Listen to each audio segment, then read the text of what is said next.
Video बघत असलेल्या प्रत्येकाला महाप्रपंचतर्फे तेजस तुंगारचा सप्रेम जय शिवराय, सप्रेम जय श्रीराम.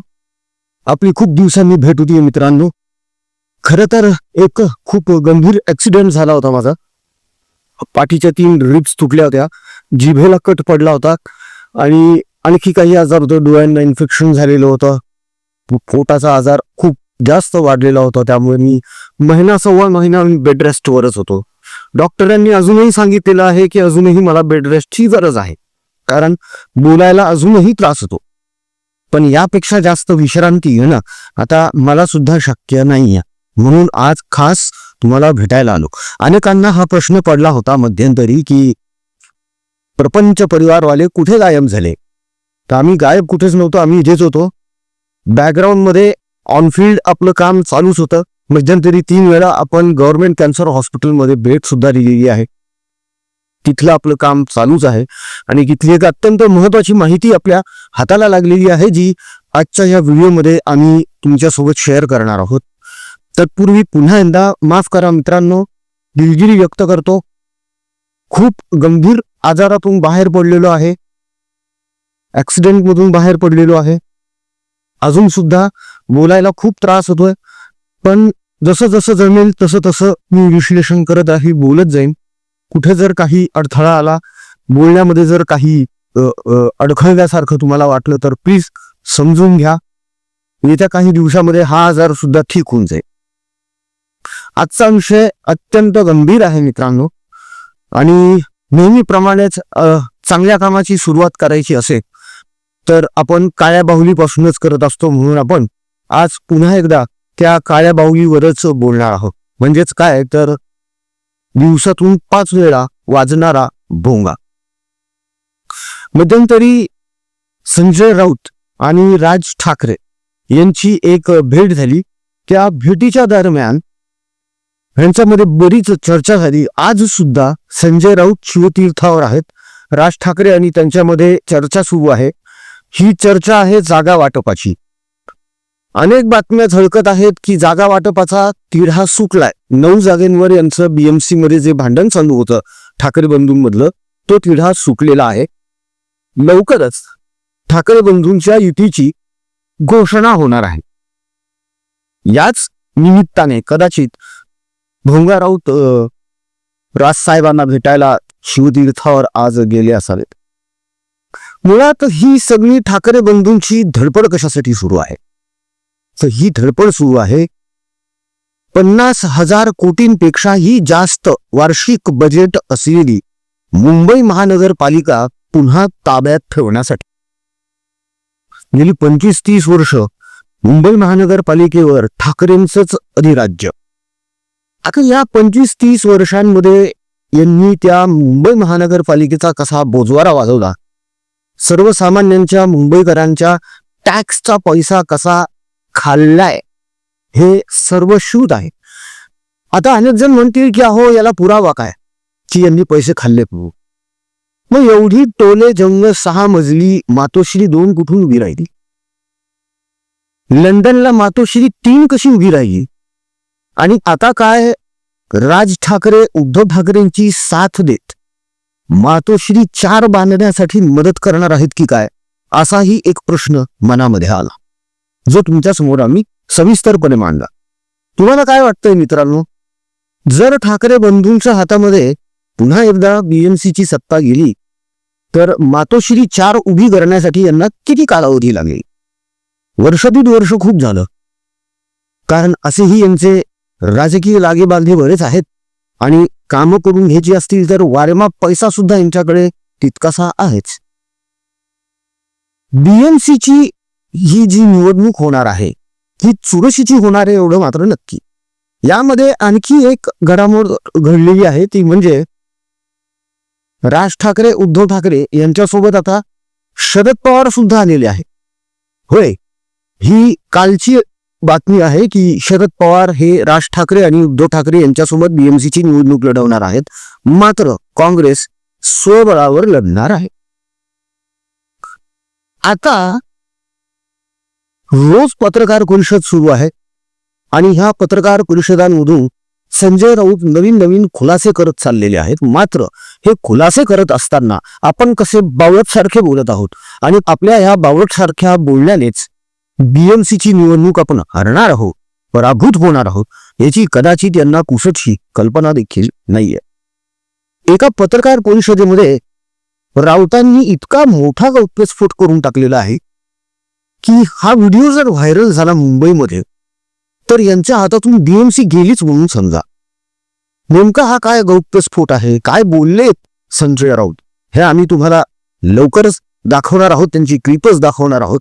कारण हे आमच्या तोंडचे वाक्य नाहीच आहेत, भोंगा राऊत स्वतः बोललेले आहेत, ते तुम्ही आता ऐकणार आहोत.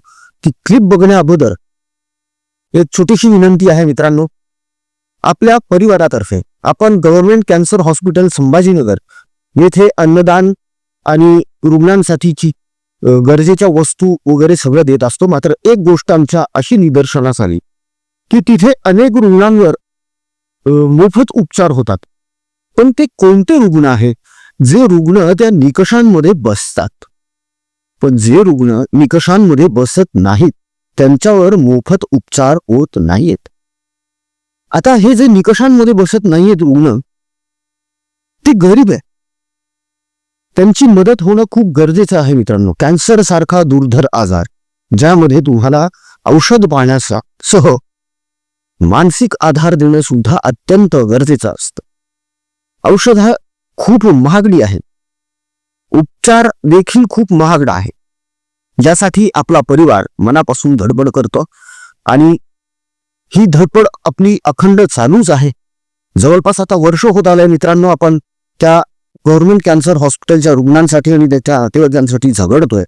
तेव्हा पुनश्च एकदा नम्र विनंती आहे, दिल्या गेलेल्या जीपे फोनपे क्रमांकावर तुमच्या इच्छेनुसार तुमच्या मर्जीनुसार तुम्हाला जे काही योगदान द्यावं वाटतं ते निश्चितच द्या आणि त्या रुग्णांच्या त्यांच्या नातेवाईकांच्या पाठीशी खंबीरपणे उभे राहू.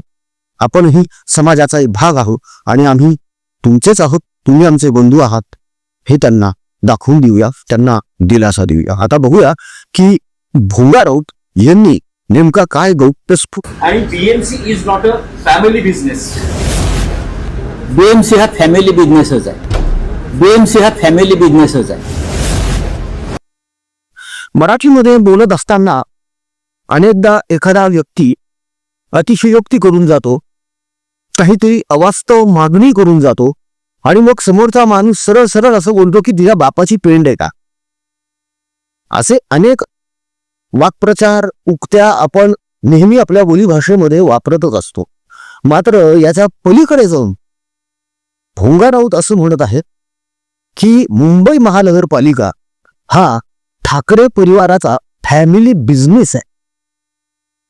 आतापर्यंत राजकारणाला, समाजकारणाला लोकसेवेचं रूप दिलं गेलेलं होतं. मात्र भोंगा राऊतांनी आणि ठाकरेंनी ही परिभाषाच बदलून टाकलेली आहे आणि ह्या लोकसेवेला हे लोक चक्क आता व्यवसाय म्हणून संबोधू लागलेली आहे, फॅमिली बिझनेस म्हणू लागलेली आहे. म्हणजे उद्धव ठाकरे, त्यानंतर आदित्य ठाकरे, मग तेजस ठाकरे आहेतच, वरुण सरदेसाई आहेतच, परत रश्मी वहिनींच्या माहेरचे लोक आहेतच आणि आता तर राजसाहेब ठाकरे पण आलेले आहेत, अमित ठाकरे पण आलेले आहेत. म्हणजे ह्या निमित्तानं हे खरोखरच आता सिद्ध व्हायला लागलेलं आहे की भोंगा राऊत जे बोललेले आहेत ते तंतोतंत खरं आहे की मुंबई महानगरपालिका हा ठाकरे परिवाराचा फॅमिली बिझनेस आहे. त्यामुळे आता इथून कुणीही अशी शंका उपस्थित करू नये की कुठलाही व्यवसाय नसताना, कुठलाही स्टॅटिक बिझनेस नसताना, कामधंदा नसताना, कुठली कंपनी नाहीये, कुठली शिक्षण संस्था नाहीये, साखर कारखाने नाहीये, पतसंस्था नाहीये, मग यांच्याकडे एवढा वारेमाप पैसा येतो कुठून? त्याचं उत्तर भोंगा राऊतांनी दिलेलं आहे. ते उत्तर म्हणजे मुंबई महानगरपालिका हा ठाकरे परिवाराचा फॅमिली बिझनेस आहे. आणि ही उघड बोलली ती. आपण नेमकं काय बोलतोय आणि आपल्या बोलण्यामुळे आपल्या मालकाला किती अडचण होणार आहे याची कदाचित भोंगा राऊतांना पुसटशीही कल्पना नसेल. कारण ते नवसागर टाकून किंवा चिलिंग फुकून गांजा फुकून बोलण्याची जी सवय लागली आहे त्यामुळे कदाचित यांचं भान नसावं की आपण काय बोलतोय, किंवा असंही असण्याची शक्यता आहे की मुद्दाम ठाकरेंना अडचणीत आणायचं म्हणूनच संजय राऊत असं बोलत असावेत, अशी ही एक शंका मनामध्ये निश्चितच येते मित्रांनो. वंदनीय बाळासाहेब ठाकरे जेव्हा होते तेव्हा त्यांनी शिवसेनेचा एक दंडक बनवलेला होता, एक पॅटर्न होता, रूल होता एक. तो काय होता? 80% समाजकारण आणि 20% राजकारण. मात्र ह्या लोकांनी आता 20% राजकारण आणि 80% बिझनेस करून टाकलाय. सरळ सरळ व्यवसाय. उगाच म्हटलं जात नाही हो, तुम्हाला जर वारेमाप पैसा कमवायचा असेल तर राजकारणामध्ये तुम्ही एंट्री करा. आणि राजकारण हा पूर्ण वेळ व्यवसाय झालेला आहे. राजकारण आता समाजसेवा उरलेली नाही. साधा साधा नगरसेवक हो, वर्ष दीड वर्ष होत नाही की लगेच फॉर्च्युनर आणि मर्सिडीज सारख्या गाड्या येतात त्यांच्याकडे. 2-3 वर्ष होत नाहीत नगरसेवक बनून की टुमदार बंगले बांधले जातात. आणि इथे काबाड कष्ट करणारे, दिवस रात्र खपणारे, मरमर करणारे, जॉब करणारे, सचोटीने व्यवसाय करणारे, यांच्या हाताला महिन्याला लाखभर रुपये सुद्धा लागत नाहीत. सर्वसामान्य माणसाचं आयुष्य खपतं 1 BHK फ्लॅट घेण्यासाठी. आणि हे 6-6 मजल्यांचे टोले जंग बंगले बांधत चुकले. फक्त भारतातच नव्हे, जगभरात कुठे कुठे काय काय प्रॉपर्टी आहे त्यांच्या. कशाच्या जोरावर आहे सगळं? तर हे सगळं आणि सगळं वसुलीच्या जोरावर आहे, राजकारणाच्या जोरावर आहे. आपलं राजकीय दबाव तंत्र वापरायचं, अधिकाऱ्यांना विठीस धरायचं, लालूच दाखवायची, स्वतः पैसे खायचे, इतरांना सुद्धा भ्रष्टाचार करायला भाग पाडायचं आणि ह्यातून अमाप माया जमवायची. हा नवीन बिझनेस पॅटर्न फोफावत चाललेला आहे. आणि राऊतांच्या बोलण्यातून तर हे अत्यंत ठळठळीतपणे स्पष्टपणे समोर आलेलं आहे. ती क्लिप छोटीशीच होती राऊतांची, पण त्यातला मतितार्थ खूप मोठा आहे. आता जर लोकांच्या लक्षात आला तर कदाचित इथून पुढे मतदान करत असताना लोक याचा विचार नक्कीच करतील अशी आम्हाला खात्री आहे, किंबहुना तशी अपेक्षा तरी आहे मित्रांनो. कारण आपल्याच टॅक्सचा पैसा हा जर असा भ्रष्टाचारी लोकांच्या हातात जाणार असेल आणि त्याचा अपव्यय होणार असेल तर आपल्यालाच आता विचार करावा लागणार आहे की असेच जनतेला लुबाडणारे, लुटणारे आणि पैसे खाणारे नेते यांच्या हातात सत्तेच्या चाव्या द्यायच्या का? महत्वाचा प्रश्न आहे. यावर गंभीर्याने विचार होणं अत्यंत गरजेचं आहे. जाता जाता परत एकदा तुमची दिलगिरी व्यक्त करतो मित्रांनो. एका गंभीर अपघातातून नुकताच बाहेर आलोय. 1.25 महिना बेडरेस्ट होती, पाठीचे हाड मोडलेले, जीभ कड झालेली होती, त्यामुळे बोलताच येत नव्हतं. तरी सुद्धा जसं जसं जमेल तसं तसं फील्डवर जाऊन काम चालूच होतं. याच दरम्यान government cancer hospital Chhatrapati Sambhajinagar येथे काही चकरा मारल्या, तिथल्या रुग्णांना भेटलो. काही रुग्ण असे आहेत जे निकषांमध्ये बसत नाहीयेत, त्यामुळे त्यांची खूप मोठी अडचण होत चाललेली आहे. हवालदिल झालेले आहेत बिचारे. कुठून कुठून खेड्यापाड्यातून गोरगरीब लोक आलेले आहेत. खायला अन्न नसतं त्यांच्याकडे, 10 रुपये नाही आहेत जेवायला. त्यांच्यासाठी आपण जेवणाची पण व्यवस्था पुरवतोय. पण आता हे जे निकषात न बसणारे रुग्ण आहेत ना, यांच्यासाठी धडपड करणं आता खूप गरजेचं आहे मित्रांनो. नम्र विनंती आहे, आतापर्यंत तुम्ही परिवाराला जशी सहकार्य केलं, जसं पाठबळ दिलेलं आहे, तसंच इथून पुढेही द्या. आम्ही कटिबद्ध आहोत. जोपर्यंत ह्या कुणीत प्राण आहे या लोकांची सेवा करत राहायचा पण आम्ही उचललेला आहे आणि आम्ही तो पूर्ण करणार आहे. त्यामुळे दिल्या गेलेल्या जीपे फोनपे क्रमांकावर तुमच्या इच्छेनुसार, मर्जीनुसार तुम्हाला जे योगदान, सहकार्य निधी, सन्मान निधी पाठवता येऊ शकतंय, अवश्य पाठवा. तुमचा एक रुपया त्या एकेका रुग्णाला जीवदान देणार आहे एवढंच फक्त लक्षात ठेवा.